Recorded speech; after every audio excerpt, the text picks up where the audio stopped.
Hello friends, मैं सागर कुमार आप सभी का स्वागत करता हूं आपके अपने यूट्यूब चैनल थिंकर्स एकेडमी पर। तो चलिए आज का सेशन स्टार्ट करते हैं। आज हमें क्या देखना है? जीके के most important questions. GK most important questions जो कि हर बार एग्जामिनेशंस में पूछे जाते हैं, यानी इनका पिछले अगर 5 साल में अगर कोई आप उठाओगे क्वेश्चन बैंक, तो उनमें आपको बहुत ही रेपिटेशन देखने को मिलेगा इसका। तो ये क्या है? ये पार्ट 1 है हमारा। इसके बाद पार्ट 2 आएगा।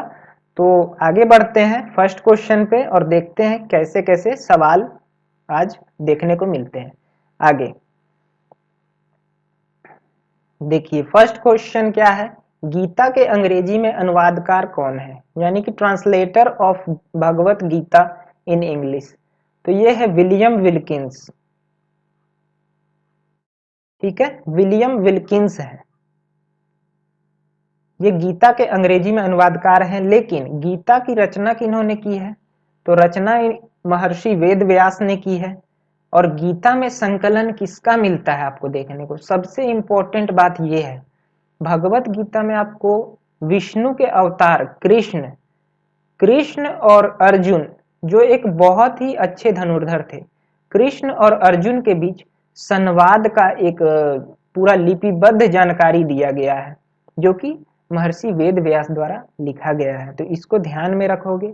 और एक इसमें बहुत बड़ा पॉइंट है कि ये महाभारत के अंदर में एक भाग है, जो कि उसके पृष्ठ संख्या 23 से 40 के बीच में आपको देखने को मिल जाएगा भगवत गीता।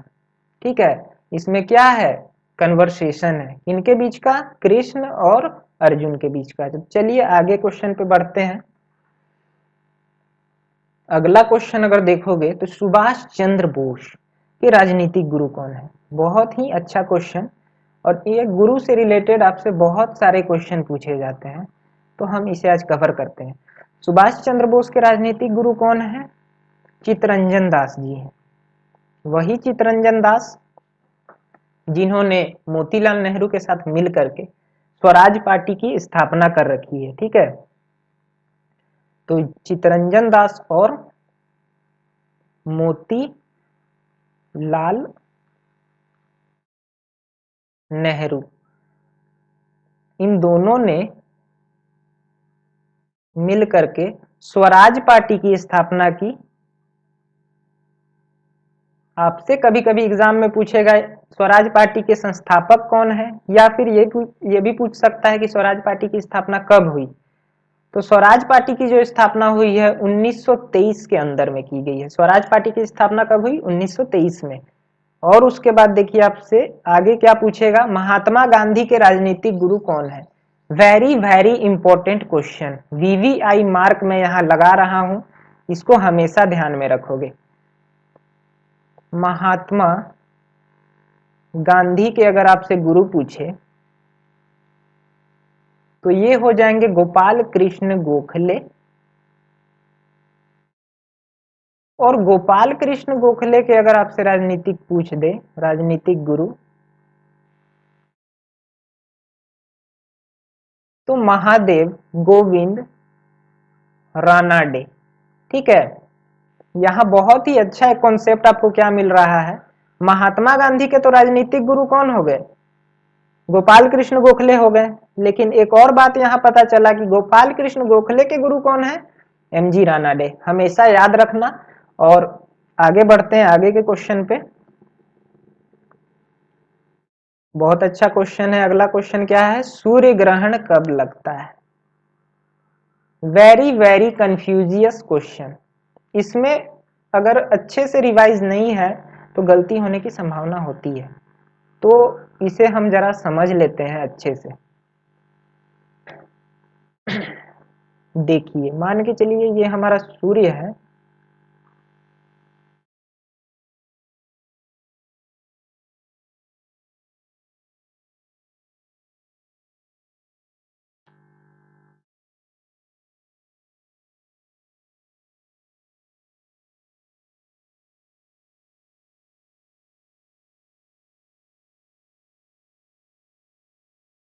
यानी कि सूर्य चंद्रमा और पृथ्वी जब एक सीध में हो, एक सिधाई में हो, ठीक है, तो अब क्या होगा, तब सूर्य ग्रहण यानी कि सोलर इक्लिप्स होता है।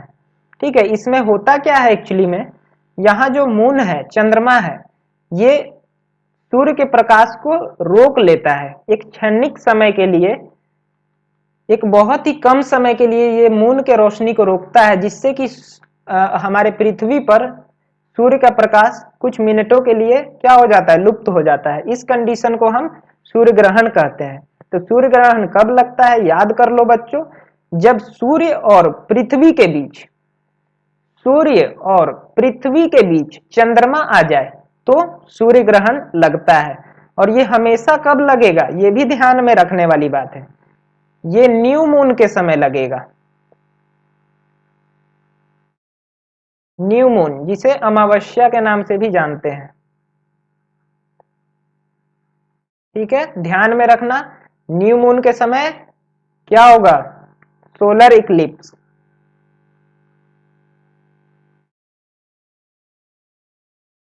सोलर इक्लिप्स देखने को मिलेगा न्यू मून के समय, और सूर्य और पृथ्वी के बीच चंद्रमा आ जाने के कारण। चलिए आगे बढ़ते हैं, आगे के क्वेश्चन पे।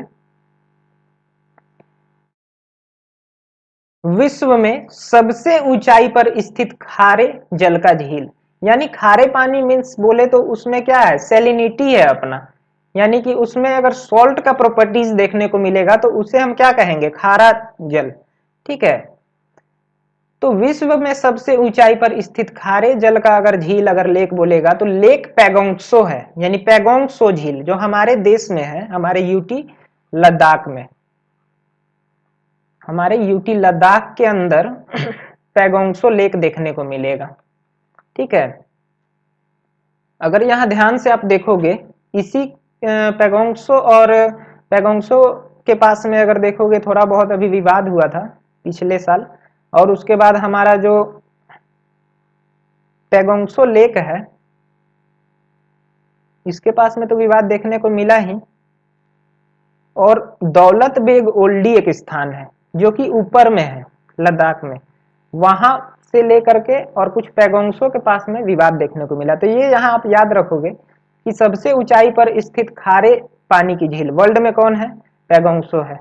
और वर्ल्ड का सबसे बड़ा कोई झील है तो कौन सा है, ये ध्यान में रखना। विश्व का सबसे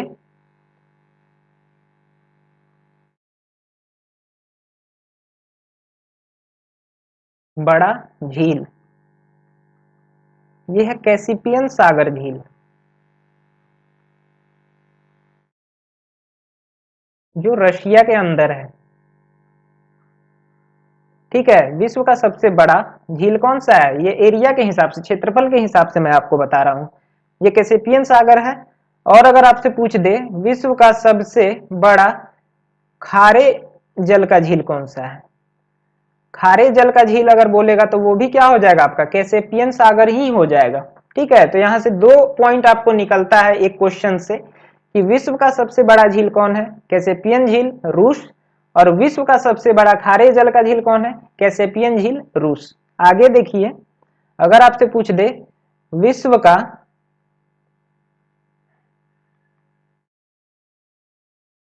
सबसे मीठा झील, सबसे बड़ा मीठे जल का झील कौन सा हो जाएगा, तो लेक सुपीरियर है। ये कहां पे है, ये यूएसए में है। विश्व में सबसे बड़ा मीठे जल का झील लेक सुपीरियर, यूएसए। चलिए आगे बढ़ेंगे। देखिए यहाँ टाइपिस्ट का बहुत बड़ा मिस्टेक हो गया, यहाँ इसने स्वेज नहर के जगह पे स्वैग कर दिया कंप्लीट, तो कोई बात नहीं, थोड़ा प्रॉब्लम को समझिएगा। ये है स्वेज नहर। क्वेश्चन क्या है, स्वेज नहर जो है किसको किससे जोड़ता है, बहुत ही अच्छा क्वेश्चन है और बार बार एग्जाम में पूछा जाता है। स्वेज नहर से तो और भी बहुत सारे क्वेश्चन बनते हैं, वो सब हम देखेंगे। फिलहाल देखिए, लाल सागर रेड सी और भूमध्य सागर जिसे क्या बोलेंगे, मेडिटेरेनियन सी। तो लाल सागर को भूमध्य सागर से जोड़ने वाली अगर कोई नहर है, कैनाल है, तो कौन सी है, स्वेज नहर। ठीक है, यहां अगर देखोगे, पेन में बदलूंगा जरा कलर,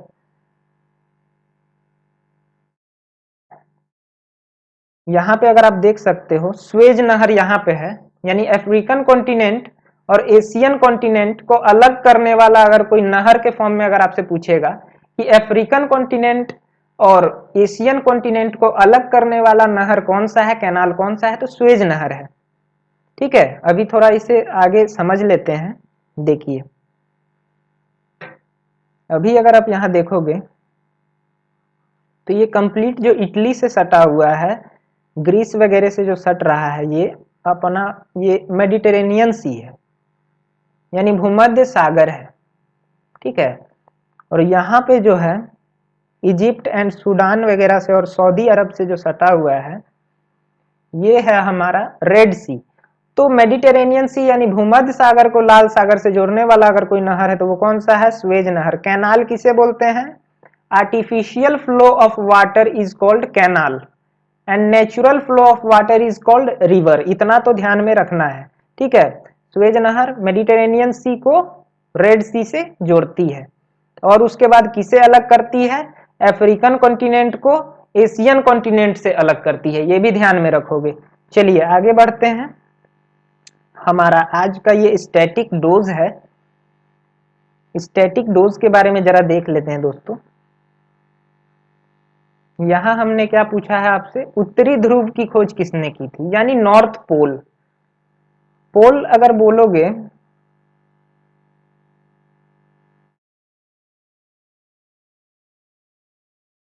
जहां पे लॉन्गिट्यूड लाइन क्या होती है, आपस में मिलती हैं, उसे पोल कहेंगे। ठीक है,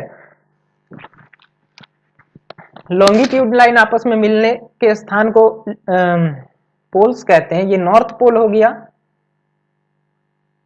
ये साउथ पोल हो गया। तो नॉर्थ पोल की खोज किन्होंने की थी, नॉर्थ पोल की तो रॉबर्ट पियरी ने की थी 1909 के अंदर में, 1919 के 1909 के अंदर में, यूएसए के हैं ये। ठीक है, तो रॉबर्ट पियरी ने क्या खोज दिया, नॉर्थ पोल। इसी तरह आपसे क्या पूछ सकता है, साउथ पोल किन्होंने खोजा, साउथ पोल खोजा है एमंडसेन ने,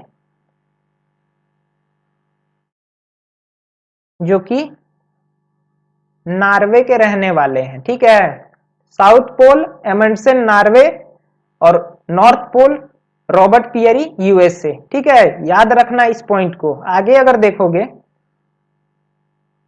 लैंड्स ऑफ मिडनाइट सन किसे कहते हैं, यानी कि अर्धरात्रि का सूर्य वाला देश। हिंदी वाले अगर क्वेश्चन में आप देखोगे तो ऐसे आपको लिखा हुआ मिलेगा, अर्धरात्रि का सूर्य का देश कौन सा है, तो नॉर्वे है। नॉर्वे की राजधानी क्या है, ओस्लो। नॉर्वे की राजधानी ओस्लो है। ये क्या है, लैंड ऑफ मिडनाइट सन इसे कहेंगे। ठीक है, चलिए आगे बढ़ते हैं। अगला स्टैटिक डोज किसके बारे में है, कृष्ण क्रांति के बारे में पूछा गया है। बहुत ही इंपॉर्टेंट क्वेश्चन, पिछले दिनों अभी जो एग्जाम हुआ है एनटीपीसी का, उसमें पूछा गया ये सवाल है, कृष्ण क्रांति किससे संबंधित है, ये बायोडीजल से संबंधित है। ठीक है, बायोडीजल से संबंधित कृष्ण क्रांति है। तो इसी के कॉन्टेक्स्ट में आपसे ये भी पूछ सकता है कि श्वेत क्रांति, आपसे पूछ सकता है गोल क्रांति, आपसे ये भी पूछ सकता है गुलाबी क्रांति के बारे में आपसे पूछेगा, रजत के बारे में आपसे पूछ सकता है। तो यहां समझिएगा, ये जो श्वेत क्रांति है, श्वेत आपको दुग्ध क्रांति है, यानी मिल्क से संबंधित ये क्रांति हो जाएगा।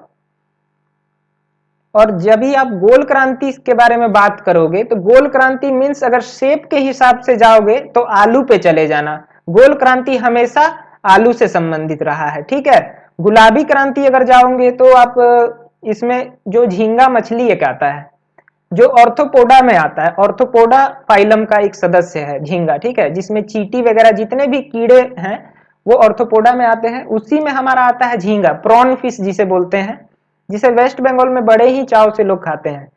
तो गुलाबी क्रांति में हमारा क्या आ जाएगा, एक एक तो हमारा आ जाएगा झींगा, उसके बाद में एक हमारा मांस आ जाएगा। रजत क्रांति में क्या आ जाएगा, रजत क्रांति में हमारा अंडा आ जाएगा, एग से संबंधित है ये।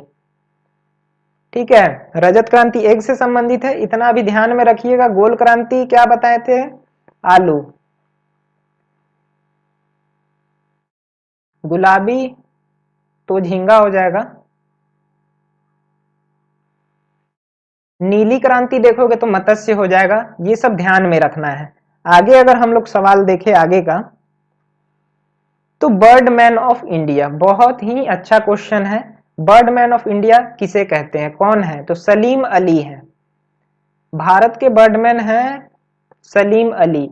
और इसी के संबंध में देखोगे अगर आप, एक आपको गोवा में आपको याद रखने लायक बात आपको मिल जाएगा और एक जम्मू कश्मीर में। तो यहां देख लो और याद रखना, गोवा में सलीम अली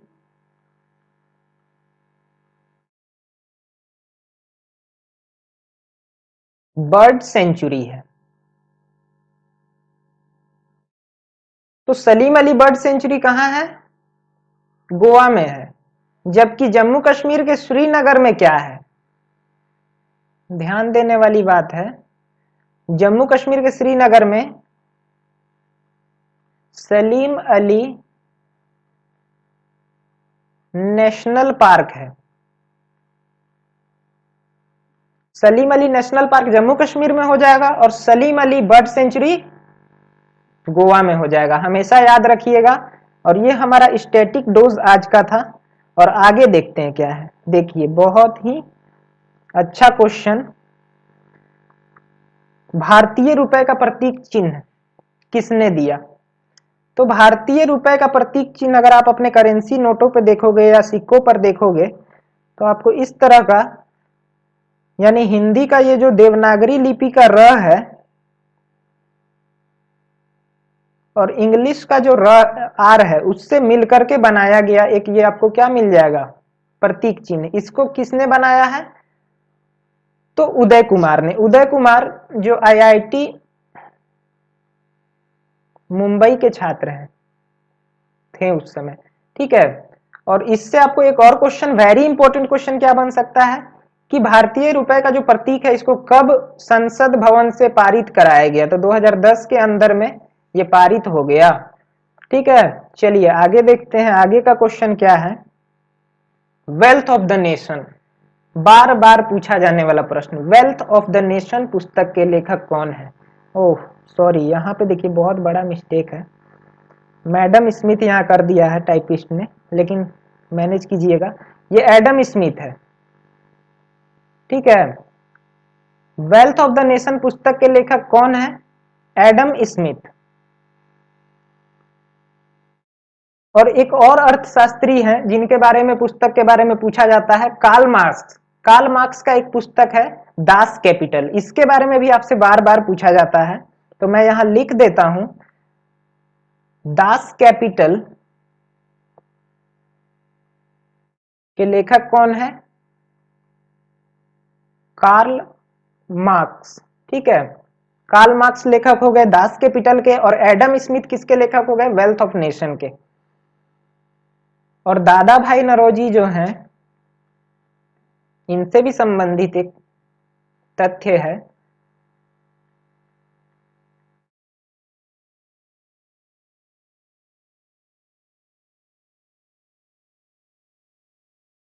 ने जो ये पुस्तक लिखा है ड्रेन ऑफ वेल्थ, सिद्धांत दिया है।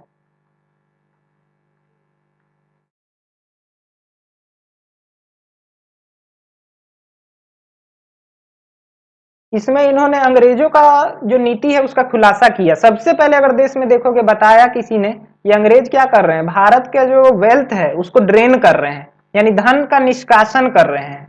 यानी कि मतलब हमारे देश से जो भी संसाधन है उनको यूरोप यानी अपने ब्रिटेन में ले जा करके वो क्या कर रहे हैं, हमारे जो अर्थव्यवस्था है उसे ड्रेन कर रहे हैं। इसका सिद्धांत किसने दिया है? किसने? तो दादा भाई नौरोजी ने दिया है, ठीक है। और इन्होंने ही प्रथम अगर देखोगे प्रति व्यक्ति आय दिया था। इसमें इन्होंने बताया था 20 रुपए प्रति व्यक्ति आय है हमारे देश का सबसे पहले, ठीक है। तो आगे का क्वेश्चन हम देखते हैं। देखिए क्वेश्चन क्या है, भारतीय संविधान संशोधन की प्रक्रिया किस देश से ली गई है? बहुत अच्छा क्वेश्चन है। यानी कॉन्स्टिट्यूशनल अमेंडमेंट जो होता है हमारे देश में, ये किस देश से लिया गया है? किस देश के संविधान से? तो दक्षिण अफ्रीका से लिया गया है कॉन्स्टिट्यूशनल अमेंडमेंट। और कॉन्स्टिट्यूशनल अमेंडमेंट जो होता है ये आर्टिकल 368 के अंदर होता है, ठीक है। तो आपसे अगर कभी भी पूछ दे कि भारत का जो संविधान संशोधन होता है ये किस अनुच्छेद के अंतर्गत है, तो अनुच्छेद 368 के अंतर्गत आता है, ठीक है, ये ध्यान में रखना। और आगे का क्वेश्चन देखते हैं, अनटचेबिलिटी से क्वेश्चन है, यानी अस्पर्शता का अंत संविधान के किस भाग से संबंधित है। बहुत अच्छा क्वेश्चन। तो यहां आंसर इसका हो जाएगा, आपसे भाग पूछा है तो भाग 3 में आता है। और अगर आपसे आर्टिकल अगर पूछ ले,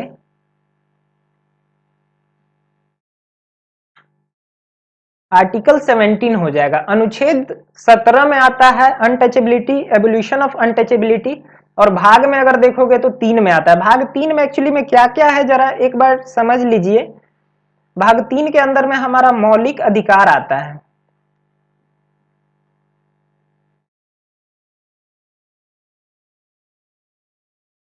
जो कि यूएसए के संविधान से लिया गया है। और ये मौलिक अधिकार तो भाग 3 में हो गया। और इसके अंतर्गत जितने आर्टिकल आते हैं वो भी देख लीजिए। वो आपसे पूछता है कि मौलिक अधिकार के अंतर्गत कितने अनुच्छेद आते हैं, कितने से कितने तक के। तो 12 से लेकर 35 तक के जितने भी आर्टिकल हैं वो किससे संबंधित है, फंडामेंटल राइट से संबंधित है हमारे, ठीक है। तो यहां आप समझ लेना ये आर्टिकल 17 है। और मौलिक अधिकार हमारा जो लिया गया है ये यूएसए से। और 12 से 35 का जो अनुच्छेद है ये मौलिक अधिकार में आता है। चलिए आगे बढ़ते हैं। मूल कर्तव्यों की संख्या कितनी है, यानी फंडामेंटल ड्यूटीज। ये अगर देखोगे तो संविधान में हमारे मूल रूप से नहीं था, इसे बहुत बाद में जोड़ा गया। इसे 42वां संशोधन जो हुआ था, कॉन्स्टिट्यूशनल अमेंडमेंट 1976 के जरिए जोड़ा गया। यानी आपसे क्वेश्चन क्या पूछेगा कि मूल कर्तव्यों को भारतीय संविधान में किस संविधान संशोधन द्वारा जोड़ा गया है। तो यह 42वां संविधान संशोधन 1976 के द्वारा भारतीय संविधान में जोड़ा गया। और इसका सिफारिश किस कमेटी ने की थी, कमेटी ने सिफारिश की थी, वो कमेटी है सरदार स्वर्ण सिंह समिति, ठीक है। तो कौन सी कमेटी की सिफारिश पे हुई थी, सरदार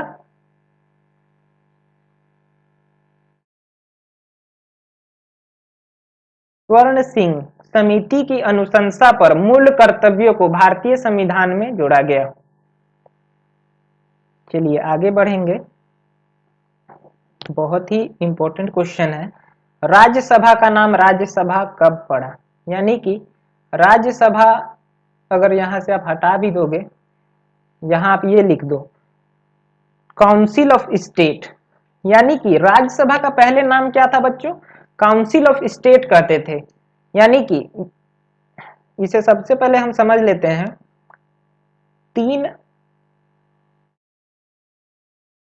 अप्रैल 1952 में क्या हुआ, काउंसिल ऑफ स्टेट्स जो कि राज्यसभा है वर्तमान में, इसकी स्थापना होती है। और राज्यसभा की प्रथम बैठक कब होती है ये भी अगर आपसे पूछे तो ये 13 मई 1952 में हुई। यानी 13 मई 1952 को राज्यसभा की प्रथम बैठक होती है, प्रथम बैठक। और ठीक 2 साल बाद यानी 1952 के बाद 1954 में काउंसिल ऑफ स्टेट्स का नाम बदल करके राज्यसभा कर दिया गया। यह एक देवनागरी लिपि से लिखा हुआ एक नाम है जो हिंदी भाषा में एक इसका एक मतलब है प्रॉपर, तो इसको चेंज कर दिया गया 1954 में। 3 अप्रैल को स्थापना हुआ, 13 मई को प्रथम बैठक हुआ। चलिए आगे बढ़ते हैं। मैं आशा करता हूं कि जितना भी अभी कंटेंट आपको बताया जा रहा होगा आपको जरूर समझ में आ रहा होगा। चलिए आगे का सवाल है, जो नजदीक की वस्तुएं हैं वो साफ दिखाई नहीं पड़ती है, ठीक है। नजदीकी वस्तुएं साफ दिखाई ना पड़ना यह किस दोष से संबंधित है। यह हमारे आंख से संबंधित एक बीमारी है जिसे हम क्या कहेंगे, दूरदृष्टि दोष। जब कभी भी आपको नजदीक की वस्तु क्लियरली नहीं दिखे तो वो दूरदृष्टि दोष आता है, जिसे इंग्लिश में हाइपरमेट्रोपिया कहते हैं। ठीक है, नजदीक की वस्तुएं न दिखना, लेकिन इसमें दूर की वस्तुएं प्रॉपर दिखती हैं। लेकिन इसका नाम अगर देखोगे आप तो दूरदृष्टि दोष रखा गया है। लेकिन ठीक इसके विपरीत हमें दिखाई देता है दूर का जो वस्तु क्लियर दिखेगा और नजदीक का वस्तु ब्लर दिखेगा, लेकिन इसका नाम क्या पड़ गया? दूरदृष्टि दोष। ऐसा क्यों? तो चलिए समझ लेते हैं।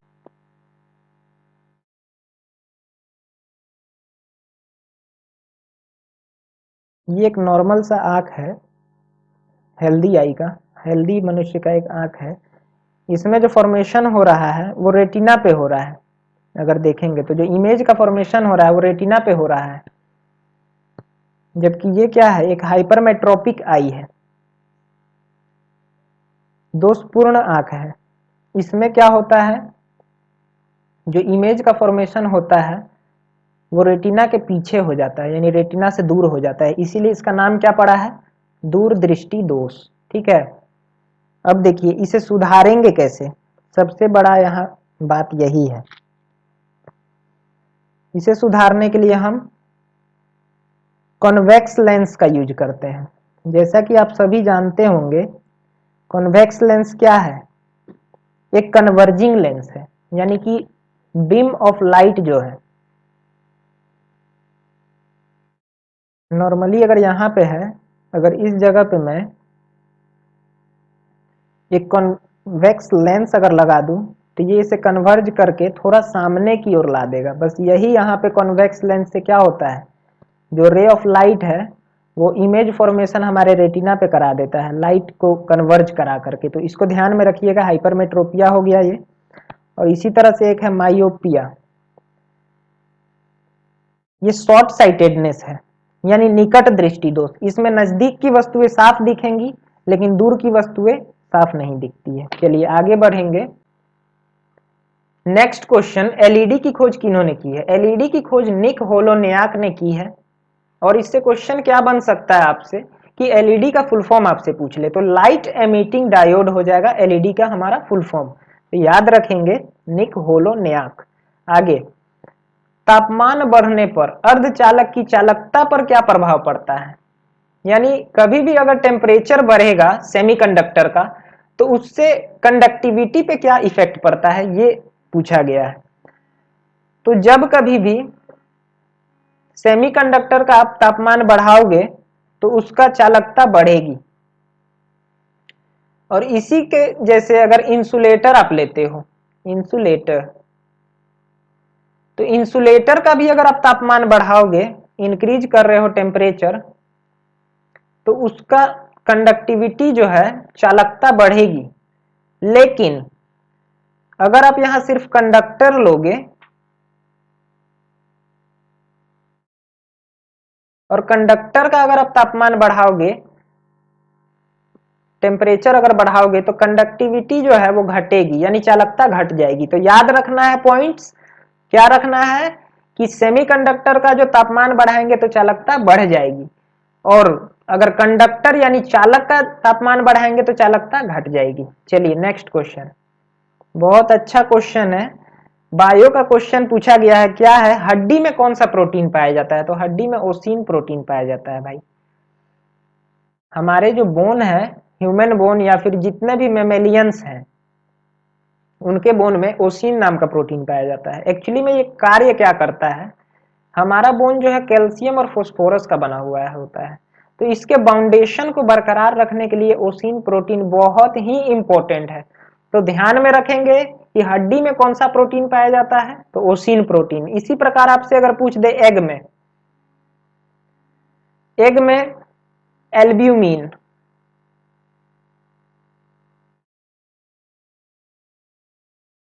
एल्ब्यूमिन हमारा एग में पाया जाएगा। और जितने भी नाखून वगैरह है, नाखून खुर हो गए गाय के, या सींग हो गए, या हमारा कंप्लीट जो है एक्सोस्केलेटन हो गया, यानी बाह्य कंकाल, वो हमारा किसका बना हुआ होता है? केराटिन का बना हुआ होता है, ये याद रखिएगा। यानी नाखून, गाय के जो सींग वगैरह हो गए, हमारे बाल हो गए, ये सब केराटिन प्रोटीन के बने होते हैं। और गेहूं में क्या है? ग्लोब्यूलिन। ठीक है, याद रखना है। और हमारे ब्लड में क्या हो जाएगा? ब्लड हमारा अगर देखेंगे, ब्लड में कौन सा प्रोटीन पाया जाएगा? ग्लोबिन, यानी कि हेमो प्लस ग्लोबिन होता है। हीम प्लस ग्लोबिन, यानी हीम में क्या हो जाएगा हमारा? आयरन हो जाएगा हमारा, ठीक है, Fe उसमें पाया जाएगा। उसके बाद में ग्लोबिन में जो है जितने भी न्यूक्लिक एसिड है, न्यूक्लिक एसिड वाले जितने भी पदार्थ है वो हमारे ग्लोबिन में पाए जाएंगे, इतना याद रखिएगा। प्रोटीन जो है, प्रोटीन किस में होगा? ग्लोबिन में। आगे करेंट अफेयर का ये नेक्स्ट डोज हमारा है, देख लीजिए यहाँ क्वेश्चन क्या है। एक बहुत ही चर्चित पुस्तक अभी आई है, सभ्यता का संकट जो है, ये कोविड-19 से रिलेटेड पुस्तक है। कोविड-19 सभ्यता का संकट से समाधान के लेखक कौन है? तो ये है कैलाश सत्यार्थी जी, जिनके बारे में आप अच्छी तरह से जानते होंगे। इन्हें 2014 में नोबेल प्राइज मिल चुका है।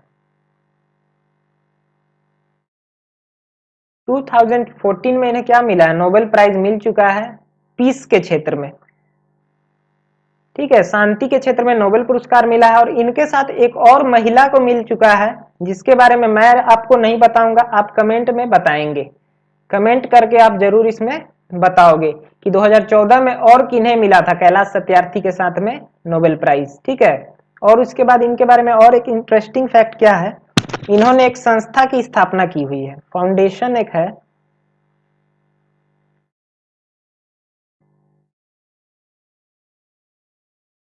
बचपन बचाओ आंदोलन।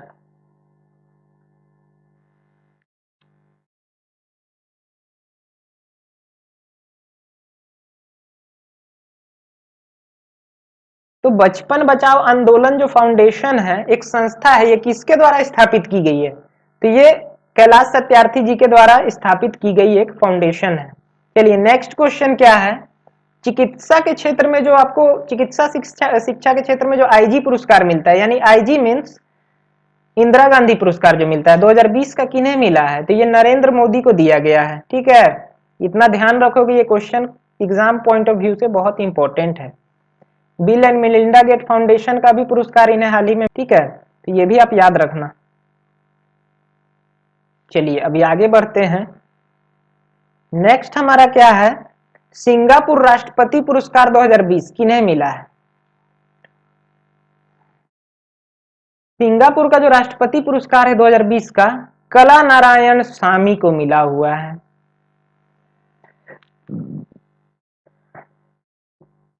याद रखना, कला नारायण स्वामी को क्या मिला है? सिंगापुर राष्ट्रपति पुरस्कार 2020। अब अगला क्वेश्चन क्या है, 2021 में कुल कितने पद्म पुरस्कार दिए गए हैं?